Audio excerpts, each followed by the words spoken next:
Morning sa ating lahat mga kaibigan. Ito na naman tayo sa ating Markado Official na channel po.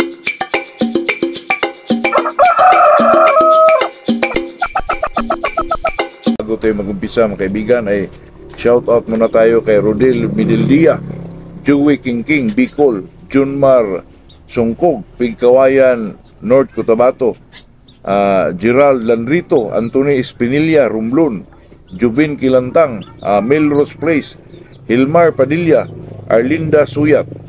Good morning sa ating lahat po.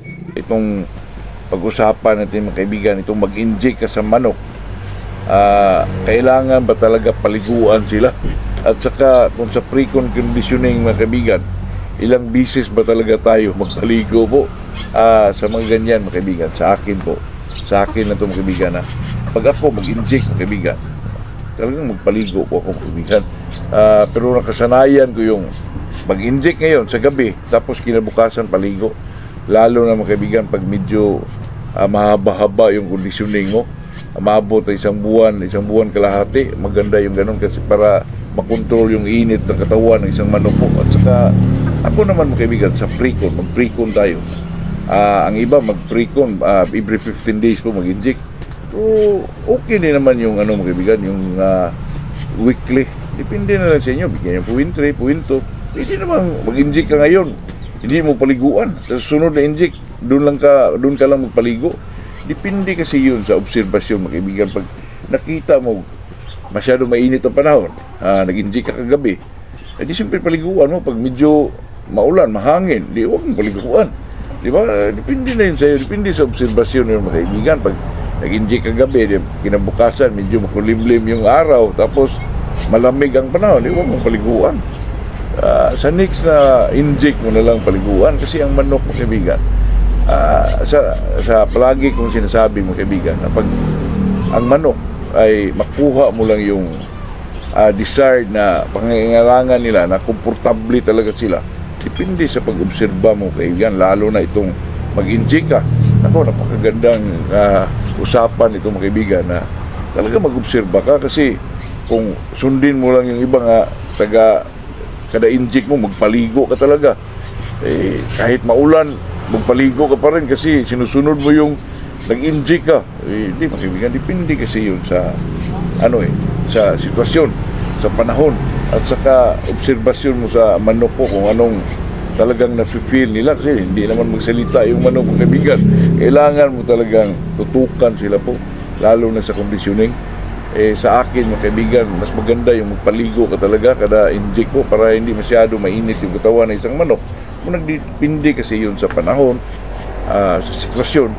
Pero ang tanong mga kaibigan, ilang bisis ba talaga tayo magpaligo ng conditioning o ano? Sa akin mga kaibigan, pag okay lang ang panahon, gusto ko po na ang iba kasi ang may iba-iba kasing estilo. Ang iba magpaligo ngayon sa araw na to, paggabi mag-inject sila. Ang sa akin naman mga kaibigan, mag-inject ako sa gabi, magpaligo ako sa umaga po.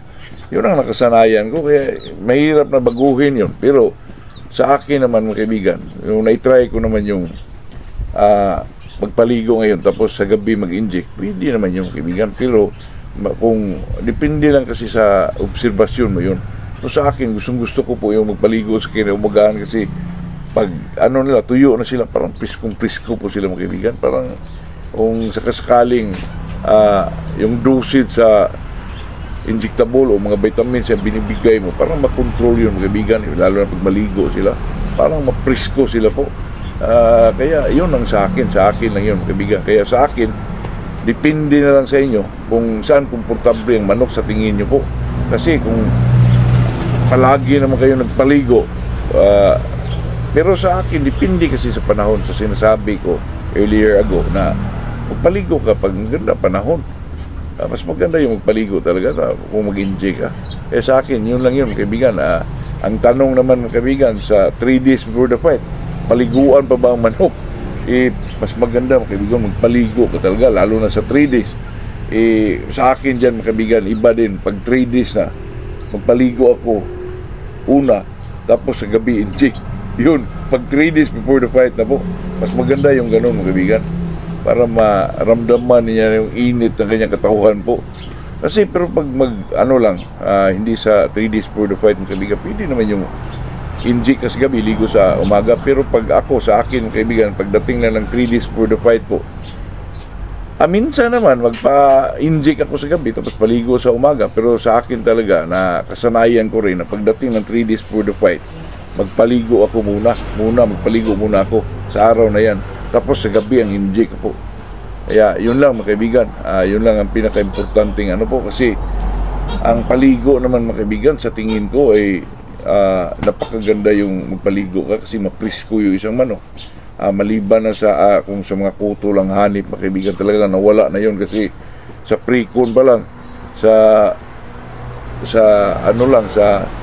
mag-maintain ka lang sa manok na talagang magpaligo ka na dyan, talagang wala na po ang mga kuto dyan, lalo na pagdating na sa magkondisyon ka na, wala na talaga yun. Kaya ang pagpaligo, ang na lang dyan sa magpaligo ka, mga kaibigan, yung magpapresko ka na lang sa manok at saka makontrol yung init sa katawan ng isang manok po.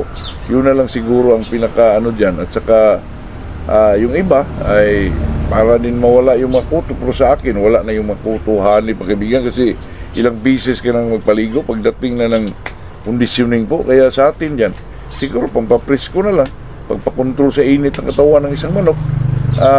Kasi naman, mga kaibigan, anuhin nyo itong mag-upang isang manok, di siya matuloy sa laban, iuwi nyo, paliguan mo kinabukasan, di ba? Paligo ka, tapos i-cord mo, sunod araw isabong mo yan, mga kaibigan, ay talaga na po, eksakto na ang galaw, mga kaibigan. Kaya itong paligo, kahit nga ang manok, mga kaibigan, magkasakit yung isang manok, medyo may natamaan siya na paliguan mo, pagkatapos matuyo na siya, mga kaibigan, mag-iba po, para siyang mga kaibigan ba, para siyang ma-relieve.